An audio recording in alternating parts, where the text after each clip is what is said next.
Bonjour, cher Robot Capital. J'espère que vous allez bien. Alors, la grande nouvelle du jour, c'est que les ventes au détail ont vraiment chuté. Nous allons en parler et garder à l'esprit que les ventes au détail sont exprimées en termes nominaux. Donc, quand vous ajustez pour l'inflation, c'est vraiment beaucoup pire.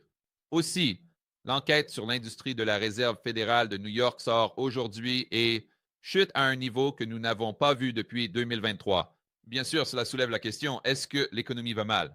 Est-ce que ça commence à s'effondrer? Voyons-nous les fissures dans le barrage, pour ainsi dire, devenir de plus en plus grandes, au point même où les médias traditionnels doivent l'admettre, le récit change, et ensuite le marché boursier continue de descendre? Il n'y a pas de certitude, seulement des probabilités, mais je pense que ce sont les questions que nous devons nous poser.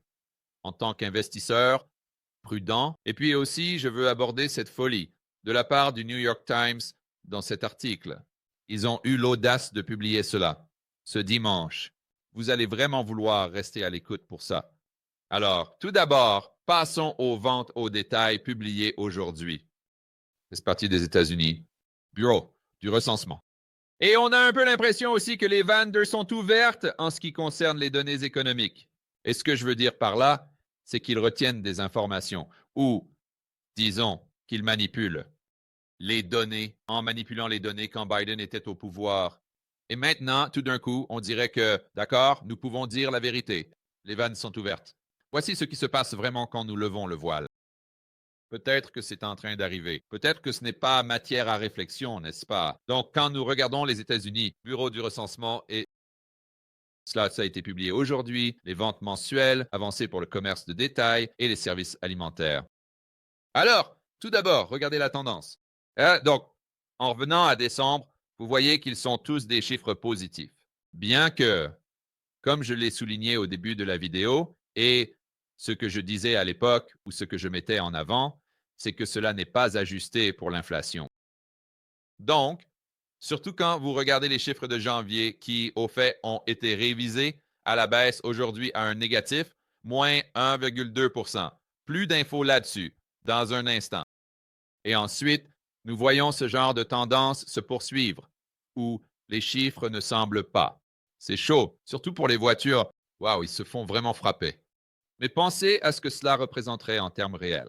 Parce qu'à la fin de la journée, nous ne voulons pas savoir ce qui se passe avec les prix nominaux. Nous voulons savoir ce qui se passe avec l'activité économique.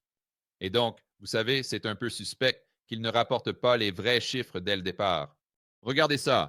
Estimation avancée des États-Unis. Vente de détail et de services alimentaires pour février 2025, ajustée pour les variations saisonnières et les jours fériés. Et les différences de jours de trading, mais pas les changements de prix. Et ils disent ça juste ici. Ils ajustent pour toutes ces choses, mais pas pour les changements de prix. On pourrait penser que s'il y avait une chose pour laquelle ils devraient faire des ajustements, ce serait justement celle qu'ils ne prennent pas en compte. C'est très curieux, mais les détails du rapport réel étaient un. Donc, pour février 2025, c'était un point positif, 2%. Maintenant, le marché s'attendait à un plus 0,6. Donc, bien en dessous des attentes, surtout quand vous incluez les révisions, comme nous le disions plus tôt, pour janvier 2025, où le chiffre révisé est un négatif de 1,2 Revenons au montant totaux en dollars, donc les données de trading, mais pas les changements de prix, étaient de 722 milliards. En hausse de 0,2, nous avons dit, par rapport au mois précédent, et en hausse de 3,1 par rapport à février 2024. Alors faites juste le calcul. Je veux dire, l'IPC en ce moment est d'environ 2,8 Mais je pense que la plupart d'entre vous sur le live stream en ce moment diraient les prix réels dans l'économie réelle ont augmenté bien plus que 2,8 Et vous diriez probablement qu'ils ont augmenté beaucoup plus que 3,1. Donc, la principale conclusion est que si vous êtes l'une de ces personnes qui croient que le panier de biens a augmenté de plus de 3,1 alors vous penseriez aussi, surtout pour le panier de biens qui se rapporte à la mesure ou aux éléments, de la mesure des ventes au détail, n'est-ce pas? Je suppose. Donc, que les ventes au détail ne le font pas, n'incluent pas le logement. Je suppose qu'il n'inclut pas l'énergie, surtout quand on parle de vente au détail et de nourriture. Donc oui, bien sûr, ça n'inclut pas l'énergie. Donc, à part l'énergie, le logement, d'accord, vous enlevez ça. Et ensuite, vous avez les choses liées au commerce de détail. Je pense qu'il est extrêmement important que nous, encore une fois, je veux savoir, eh bien, en fait, vous savez, je pense que le point ici est que si vous regardez simplement les ventes au détail et la nourriture, et que je vous demande, que pensez-vous des prix de ces seules catégories du panier de biens? En regardant simplement l'IPC dans son ensemble, que pensez-vous? Que le prix des ventes au détail et de la nourriture a augmenté au cours de l'année dernière. Je suis sûr que la plupart d'entre vous diraient bien plus que 3,1. Ce qui, si c'est votre scénario de base ou si c'est votre croyance, alors vous devriez aussi croire cela. Les ventes au détail, le chiffre important lorsque vous ajustez pour l'inflation, serait en fait négatif. Et pourquoi est-ce important? Parce que les États-Unis, l'économie est à 70% basée sur la consommation. Et donc, si vous essayez de comprendre dans quelle direction va l'économie, vous devez regarder ce chiffre ajusté en fonction de l'inflation. Cela va être, selon moi, l'un des indicateurs les plus importants, au même niveau que le taux de chômage et le PIB réel. Au fait, à ce sujet, je n'ai pas. Vous avez regardé le PIB de la Réserve fédérale d'Atlanta récemment. Je veux dire, vous étiez, j'en suis sûr, en train de regarder mes vidéos à ce sujet, comment ils sont passés de ce prédicteur du PIB maintenant, qui est passé de, c'était quoi, 2 à 3 jusqu'à un négatif 1,5, puis est tombé à un négatif 2,8. Donc, je suis en fait curieux. Je n'ai pas regardé ça depuis que j'ai fait ces vidéos, mais ça concerne un peu le sujet ici avec les ventes au détail. Oh, donc ça a un peu augmenté à un négatif. Donc, nous étions à un négatif 2,8 et ensuite ça a augmenté à un négatif 1,5. Et maintenant, nous sommes de nouveau à la baisse, probablement à cause des ventes au détail.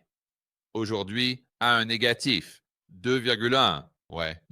Et la dernière estimation date du 17 mars. Donc, je suppose qu'ils ont examiné ces données américaines, les données du recensement. Et ensuite, ils ont probablement examiné l'industrie manufacturière de la Réserve fédérale de New York, dont nous allons parler dans un instant. Et c'est pourquoi vous avez eu une autre forte baisse. Bien que je ne sache pas pourquoi le chiffre a augmenté ici, mais revenons au sujet qui nous intéresse. Donc, j'allais passer en revue cette vidéo, mais vous avez compris l'essentiel. Ils ont interviewé sur CNBC l'ancien directeur de Walmart US, PDG, Bill Simon. Il dit que le consommateur pourrait être en train de tourner un coin en ce qui concerne le fait qu'il est à bout. C'est la conclusion. Mais regardez tout. Ces autres vidéos juste d'aujourd'hui, donc les Everett de B of A, dit que les consommateurs changent leur façon de dépenser, ce qui revient à dire la même chose. Le PDG de Target, Brian Cornell, bien sûr, ils doivent imposer des tarifs. Le recensement verra probablement des augmentations de prix. Le prochain point, il est peu probable que les détaillants répercutent les tarifs, ce qui signifie que les gens dépenseront moins d'argent. Et un cœur de prudence de la part des détaillants. Et ensuite, il parle d'une autre enquête où les dépenses des consommateurs diminuent pour le deuxième mois consécutif.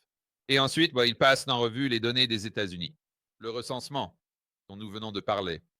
Donc, je veux dire, vous combinez ça avec ce dont nous parlions. Je pense que j'ai supprimé les onglets. Mais la semaine dernière, si vous regardiez la chaîne, nous avons parlé d'American Eagle.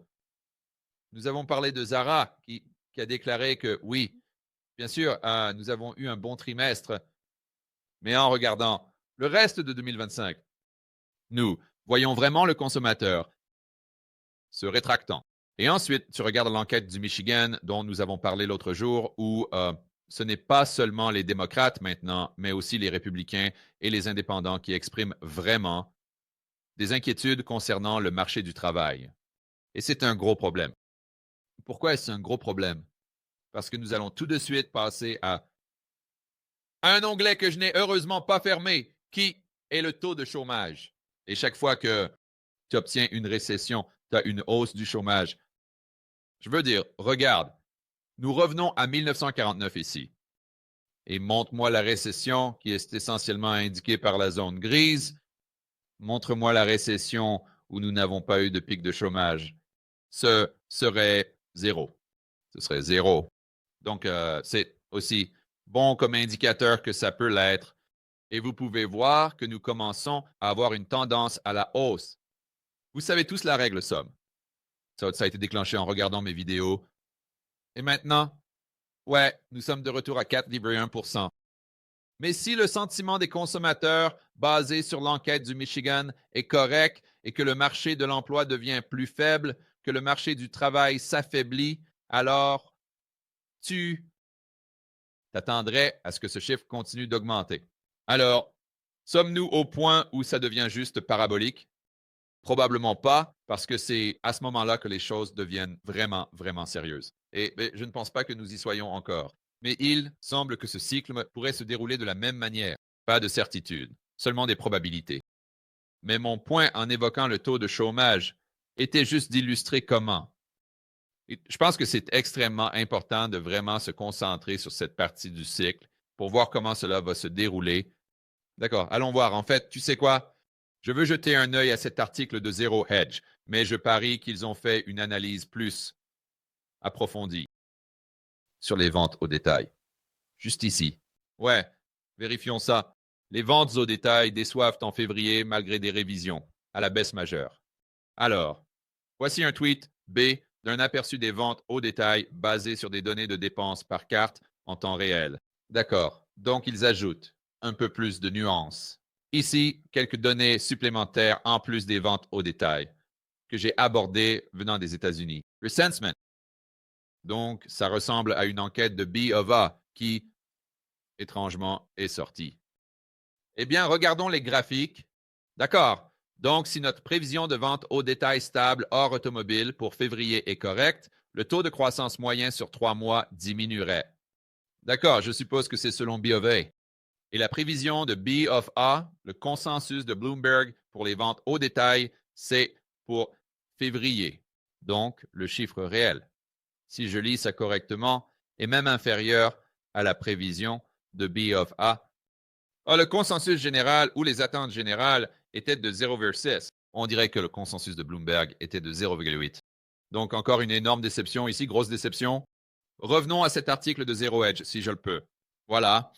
En baisse le mois dernier, une chute de 0,9 % d'un mois sur l'autre, qui a été révisée à une baisse de 1,2 %, ce dont nous avons discuté plus tôt. Février a vu les ventes au détail décevoir. D'accord, on parle de ça. Le grand contributeur semble être les automobiles, l'électronique et l'essence.